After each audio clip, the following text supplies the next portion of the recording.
धड़ाधड़ 15 फिल्में देने वाला वो सुपरस्टार जिसका बंगला बिकते ही गायब हो गई फलक चूमती शोहरत।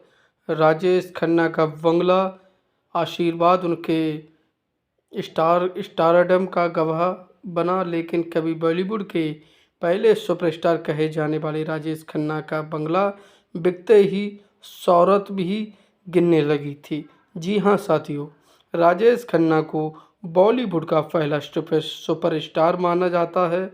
शोहरत का जो दौर राजेश खन्ना ने देखा, फिर कभी ऐसा समय दोबारा बॉलीवुड में नहीं आया।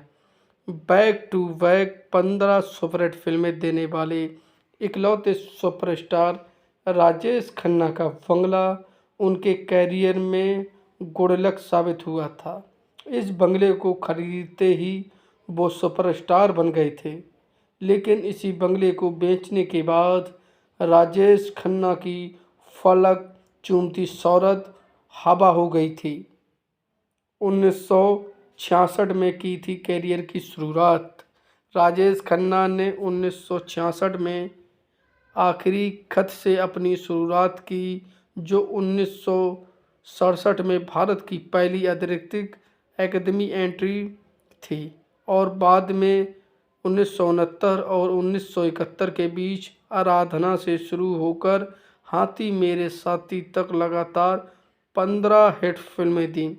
लंबे समय तक राजेश खन्ना के स्टारडम का ख़त्म होना असंभव लग रहा था, लेकिन नए सुपरस्टार खासकर अमिताभ बच्चन के उभरने और राजेश खन्ना की इंडस्ट्री में बदलते रुझानों के साथ तालमेल बैठने में असमर्थता के कारण उनका स्टारडम जल्द ही फीका पड़ गया था। बंगला बना स्टारडम का गवाह। बांद्रा बस स्टैंड मुंबई का वो इलाका है जो रोज़ाना हज़ारों लोग अपनी पसंदीदा फिल्में सितारों की झलकियां पाने के लिए टहलते दिखते रहते हैं। यहीं पर राजेश खन्ना का बंगला हुआ करता था, जिसका नाम था आशीर्वाद। लेकिन इस बंगले की आशीर्वाद बनने की कहानी भी काफ़ी दिलचस्प है। राजेश खन्ना से पहले ये बंगला बॉलीवुड के सुपरस्टार एक्टर राजेंद्र कुमार के नाम पर था। राजेंद्र कुमार ने साल 1957 में मदर इंडिया और 1959 में धूल का फूल जैसी फिल्में की और काफ़ी नाम कमाया। इस समय राजेंद्र कुमार संता क्रूज नाम की जगह पर किराए से रहते थे, लेकिन कैरियर की गाड़ी चल निकलने के बाद अच्छी जगह शिफ्ट होने का मन बना रहे थे। इसी दौरान एक ब्रोकर ने उन्हें काटर रोड का एक बंगला दिखाया। ये बंगला समुद्र की ठंडी हवाओं से भरा रहता था। राजेंद्र कुमार को ये बंगला पसंद आया और उन्होंने 65,000 रुपये में इसे खरीद लिया। तब इस बंगले को भूत बंगला के नाम से भी जाना जाता था, लेकिन राजेंद्र कुमार ने इस बंगला का नाम अपनी बेटी के नाम पर डिम्पर रखा। इस बंगले को खरीदते ही राजेंद्र कुमार की किस्मत फिर गई और रातों रात स्टार बन गए।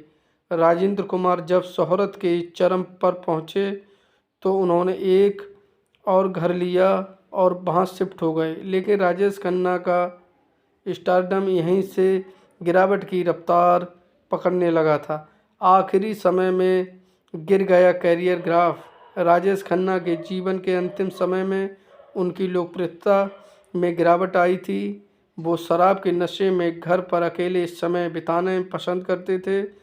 उनके करीबी दोस्त पत्रकार अली पीटर जॉन अक्सर राजेश खन्ना के अपनी घटती प्रशुद्ध संघर्ष के बारे में लिखते थे। एक विशेष घटना में अली पार्टनर जॉन ने लिखा कि कैसे एक कार्यक्रम में भाग लेने के बाद राजेश खन्ना को हवाई अड्डे पर किसी ने भी सीट नहीं दी और उन्हें अपने सामान पर बैठना पड़ा।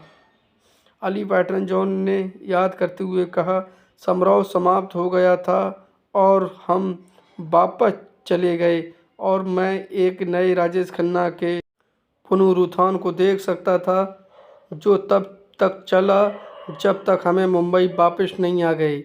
और वास्तविकता यही थी कि वह कहीं ना नहीं था और किसी ने भी उसके चेहरे पर हाथ नहीं मारा। जब हवाई अड्डे पर कोई भी उसे सीट देने के लिए तैयार नहीं था और उसे अंत अपने बैग पर बैठना पड़ा, कौन सोच सकता है कि एक समय आएगा जब हमसे महान सुपरस्टार इस तरह की स्थिति में आ जाएगा।